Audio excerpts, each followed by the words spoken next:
I went to a high school that specialized in math and science education. My classes were full of organized, logical thinkers that took AP classes in calculus and chemistry by the time we were seniors. Many went on to prestigious colleges and became doctors, biochemical engineers, or something else equally important. Interestingly enough, though, my high school, with intense science and math courses, also had well-developed and rigorous English, art, and math music departments. On my first day of my junior year, Miss Chagnovich, the most feared and most beloved English teacher of the school, told us, "All of you future math and science majors may think that English isn't important. You may complain about reading novels, identifying symbols, and explaining arguments in writing. But how do you ever expect to get into college if you can't write a decent paper? How will you ever argue your research with your professors? How will you solve important problems if you don't know how to think?" Miss Chag's mini lecture changed my whole perspective of education that day.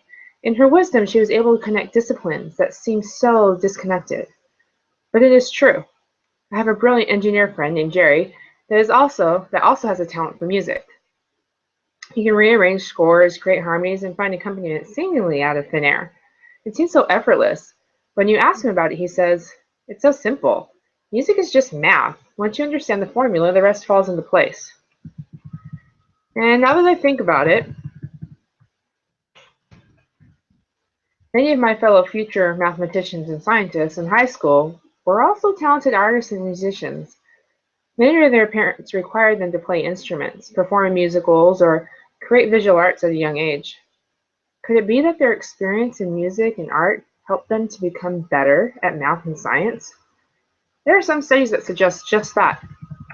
A report by Americans for the Arts states that young people who participate regularly in the arts, 3 hours a day, on 3 days a week, each for a full year, are 4 times more likely to be recognized for academic achievement, to participate in math and science fair, or to win an award for writing an essay or poem than children who do not participate. Data from the College Board shows that in 2014, students who took 4 years of arts and music classes while in high school scored an average of 96 points higher on their SATs than students who only took a half year or less. This average is consistent for the last 15 years of data from the College Board. One might argue that these students show a greater understanding for academic subjects, are simply predisposed to those subjects, or maybe they have a higher socioeconomic status and are more likely to do well in school anyways. That might be true, but studies also show that arts education is helping all types of students, including those considered disadvantaged because of their parents' income and income levels or disabilities. Researchers for Champions for Change, the impact of the arts on learning, said that sustained learning in music and theater correlated to a greater success in math and reading, and students from lower socioeconomic backgrounds see the greatest benefits. In fact, learning in and through the arts can help level the playing field for youngsters from disadvantaged circumstances. A Harvard study showed that with regular training in the motor and listening skills needed to play an instrument, students with dyslexia showed a particular improvement in attention and memory. So is it possible that all the educational woes of this country could be solved with mandatory, well-developed arts and music programs? Possibly. There is much research to support that theory, but with so much proof of the value of arts education, why don't we see more of it in our schools? With the No Child Left Behind Act in 2001 and the new Common Core standards, STEM subjects, science, technology, engineering, and math, and the technical side of language arts are now the central focus in today's schools.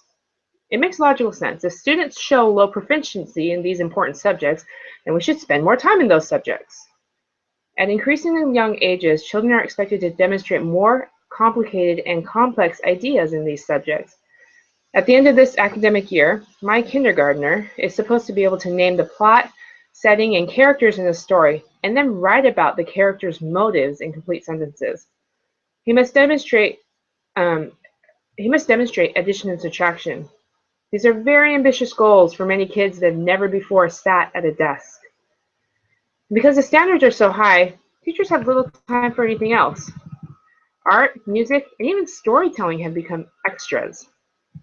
My son's teacher told me that she has to bring kids in at recess just to do an art project. Another problem is funding. I was an elementary school student when our local district began to cut funding for arts and music programs. Band teachers and art classes simply cost too much when schools need to pay for water and books and insurance and pensions. All of these things are important, but something has to give, right? Unfortunately, the federal government won't be much help. According to DoSomething.org, federal funding for arts education averages about $250 million a year.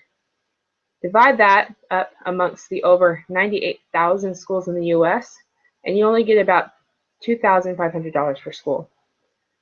So, the two main things standing in the way of students receiving any sort of art and music education is time and money.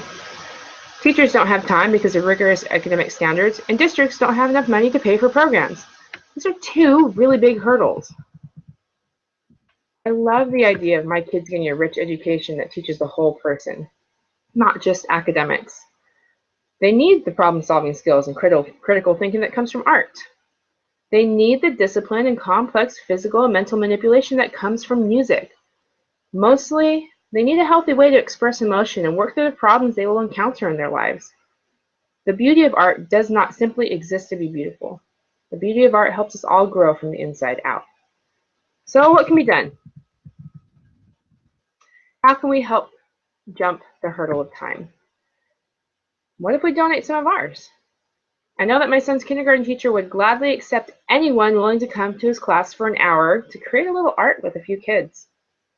A friend of mine is an empty nester, so she volunteered once a week at her local elementary school. She was able to teach kids songs and lead a few art projects that the teacher had already planned.